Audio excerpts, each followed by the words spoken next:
few weeks ago, I listened on the radio to a cooking show.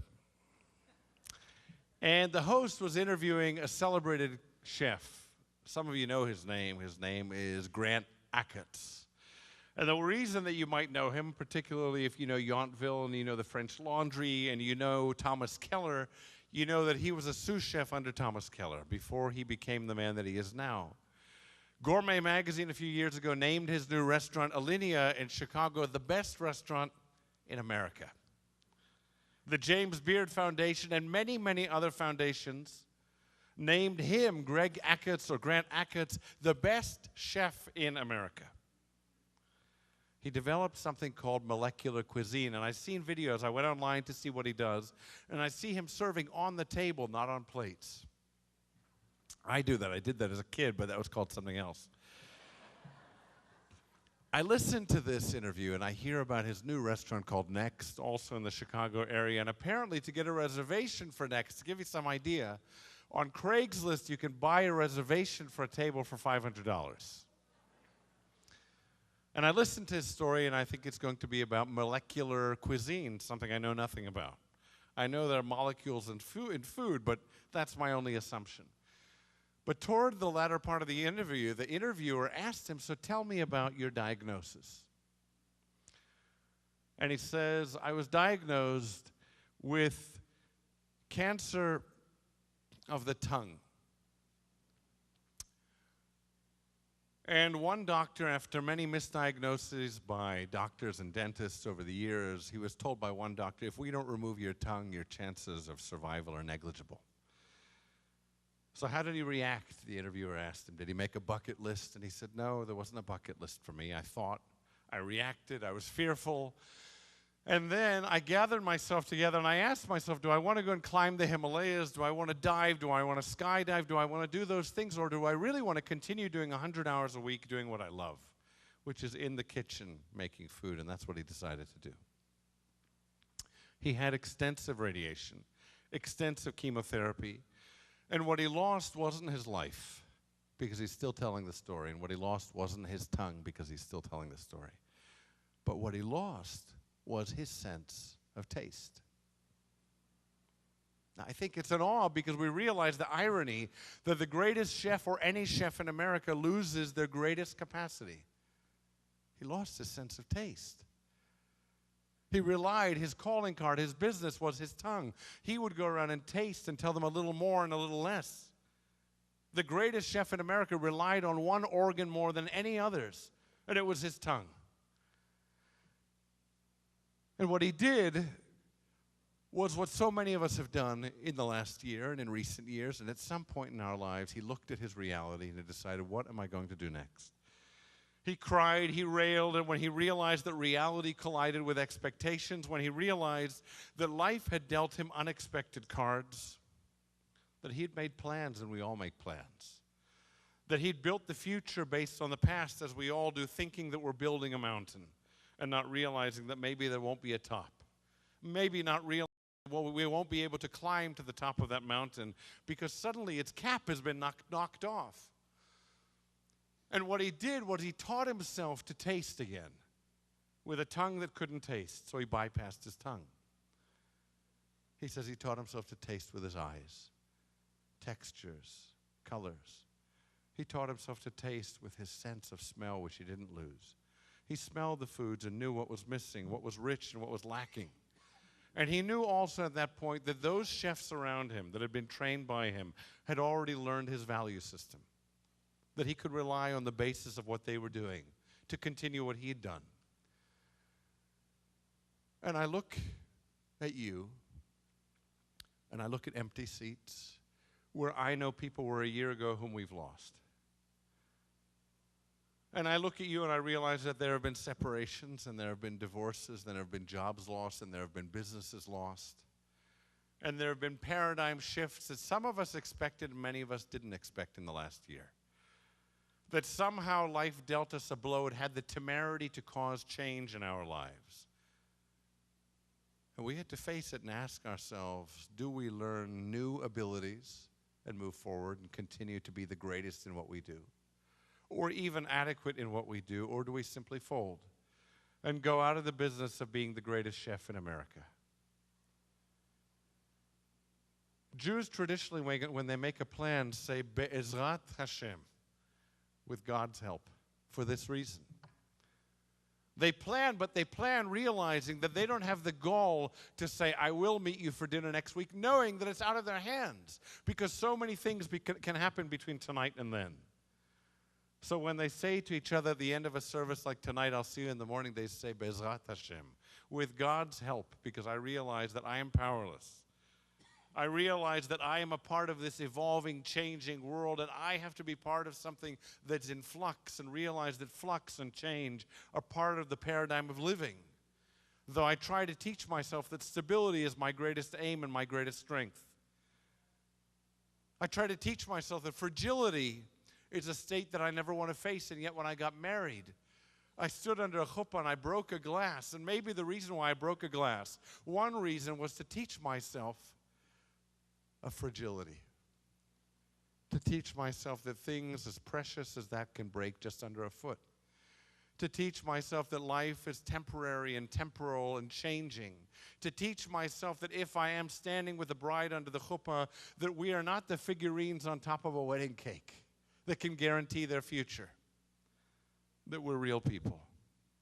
That real people have to face losses and loves and changes and sometimes even disasters. That real people sometimes have to get calls, and with one telephone call realize that life and all that they thought was precious a moment before has changed. And I look and I see people who didn't have the mobility that they did a year ago. And as I said at the beginning of the service, I look out and I can't read the screen at the back of the room.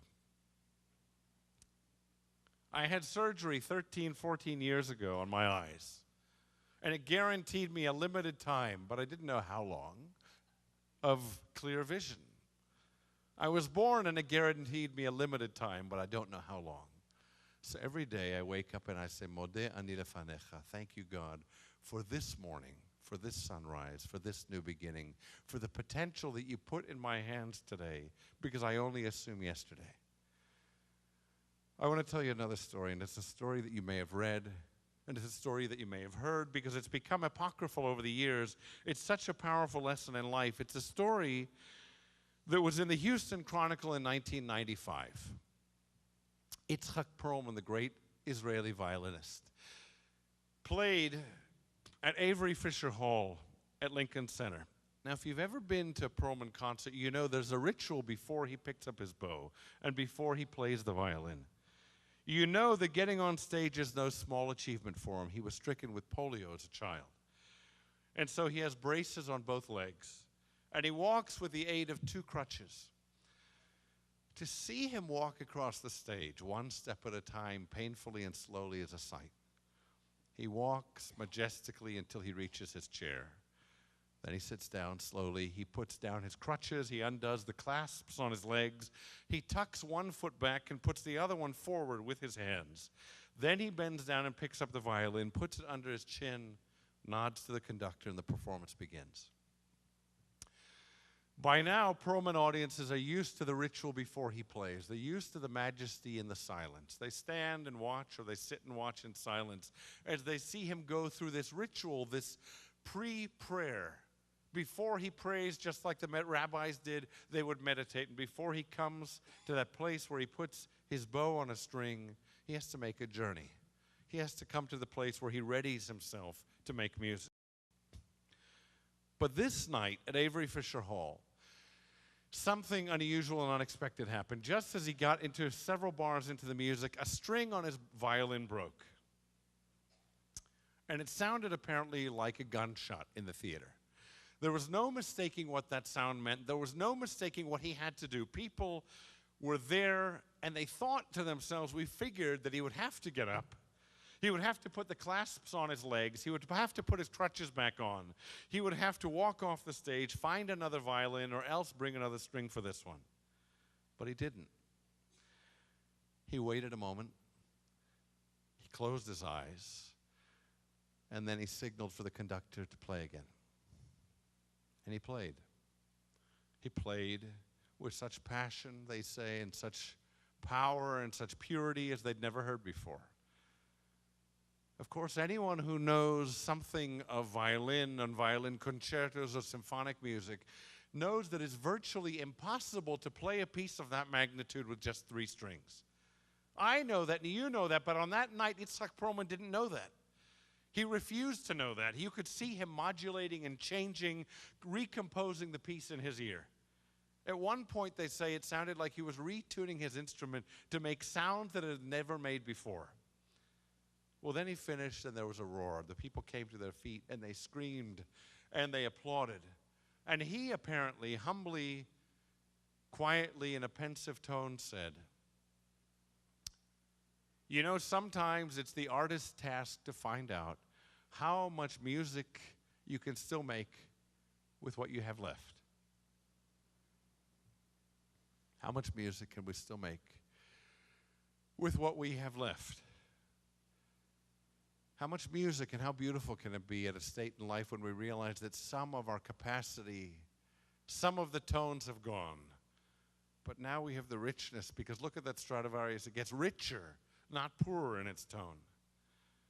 But Itzhak Perlman did what every one of us has the choice to do, either to get off the stage and to start again, or perhaps not to come back out of shame, because he has failed before all those people who came expecting perfection, or to realize that maybe no one expected perfection, they expected a human being. That maybe as soon as he came on crutches and braces, that was a message to them that he was as human as they were. That he was at least as frail, as broken, as shattered a human being as they were, and yet this man would create the most beautiful music. Our story is built on brokenness. Isaac Luria in the 16th century in Tzfat, the Kabbalist, the Lurianic Kabbalah that came from his thoughts, teaches us that the foundation of our tradition is built on brokenness, on shattering. Shvirat HaKelim it's called. We say that what happened in the beginning was the vessels that held all of God's light went through what we might think of as a big bang. That they broke. They shattered into countless pieces until what they did was released holy sparks into the rest of the universe, into everything that we see, matter and people and life and breath, into all of experience and all of creation.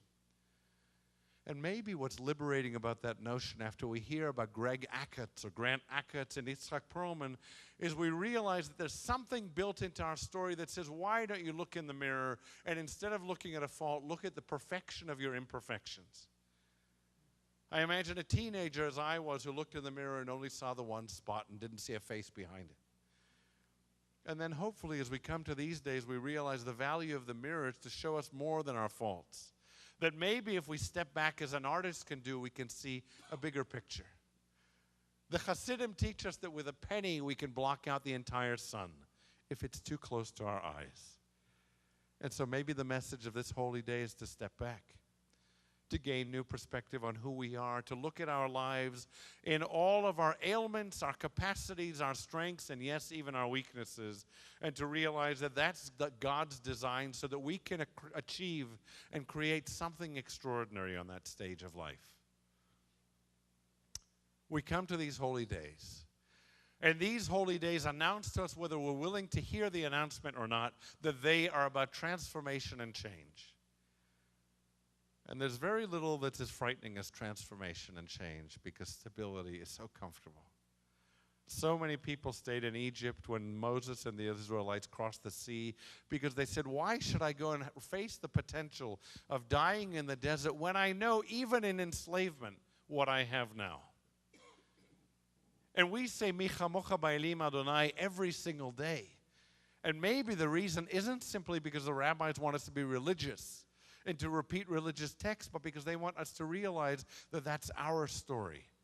That we choose if we're going to be Nachshon ben Aminadav and place our feet in that water and have the courage to say, despite the unknown ahead of me, knowing what is behind me, I will journey forward and make something extraordinary of my story. I'll pick up that violin even if it's broken, and I'll see what music I can make with the limits of my hands and those strings. I'll look to my family members, those people who I loved, and I'll look at them and ask myself how fully, how well I can love them now. I'll ask myself, looking at their imperfections and realizing that we stood under that chuppah, realizing our imperfections, if I can accept them now, and ask them to accept mine. I look to my children and realize that they're growing in my image, learning who I am, and learning, thank God, who they might be because of their experiences of life. And I hope that they realize that they have imperfect parents. I think they do. Certainly my teenager does. He makes that clear often, as I did, as is part of the design of that stage in our lives. Our tradition says to us from Psalms that God loves the broken heart.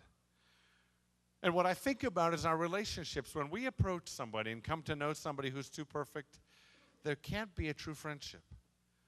Particularly, I think, for women. When they find the break, the crack in the vessel, then suddenly they have something in which to connect. They realize that their story is mine, her story is mine. Her pains are like my pains. His challenges are like mine, and so we can have a real relationship. But if he wants to be perfect, then I can't necessarily get close, because perfection builds a wall. Bricks are perfect. But fissures and cracks are imperfect and allow us to see the mirror of ourselves, the mirror of who we are. We face change, realizing that life had the temerity to go in a different direction. And some of us fear it. We fear it because we look to where we were yesterday and say, let me just stay there one moment longer. And we go to sleep in the hope that when we wake up, all that was there will be there again. And therefore, the rabbis say, bless the course of the stars and the constellations. Don't assume that every day they'll be where they were the day before. Look to those things that you see as normal in life and realize that they are only normal because they're repeated, but realize that they're miraculous. I want to tell you a third story. And it's a story of mice and men. It's one of the most wonderful short books that you may have read. And I hope if you haven't read it, that tonight you'll hear it and then maybe come to read the book or to pass it on to somebody else as a great message of this holiday. And it's a book that often is thought of as a guide to business. It's called Who Moved My Cheese by Spencer Johnson, MD. And I'll tell you this story. Two mice, Sniff and Scurry. And it's the story of two little people, Hem and Haw. And they live in a maze. They're very small creatures. They're hard to notice unless you look carefully. Every day, each one of them searches the maze for cheese. The mice use their sense of smell and trial and error. The little people use their brains. They put on jogging suits, running shoes, and they start the race through the labyrinth of corridors and chambers. Sometimes, the humans' powerful brains make searching more complicated. Yet they all found, the mice and the humans found what they were after, cheese in Cheese Station C. Every day, the mice Sniff and Scurry follow the same route. They tie their running shoes around their necks so that they can get at them quickly, and they eat their cheese. Ham and Haw, the little people, awake every day a little later. They dress more slowly. And they walk to Cheese Station C. They hang up their jogging suits, they take off their running shoes, and they replace them with slippers. And then they eat. Hem says to Haw, there's enough cheese here to last forever. It was their cheese, after all. They even moved their homes closer and built a social life around Cheese Station C. We deserve this cheese, Hem said. We certainly worked hard enough for it. Meanwhile, Sniff and Scurry, the mice, still ran to the cheese station. They inspected the area for changes. They held on to their running shoes and they ate. But they noticed that the situation was changing. One morning they arose. They arrived to find no cheese. So they headed back into the maze in search of new cheese. Later the same day, Hem and Haw, the little people, arrived at the cheese station to discover that there was no cheese. They screamed. They yelled, "It's not fair!" They spent the day arguing, analyzing, and lamenting. For Ha, cheese meant feeling good, feeling safe. For Ha, cheese meant becoming a big cheese. They were angry. No one warned them. Ha wrote on the wall, "The more important cheese is to you, the more you want to hold on to it." For the next few days, the little people returned to Station C, still somehow expecting to find their cheese. They just stood staring at nothing. Ha hadn't wanted to see that the cheese supply was gradually getting smaller. He just believed that it suddenly disappeared. Hem kept whispering, "Why did they do this to me?" He demanded, "What's really going on here?"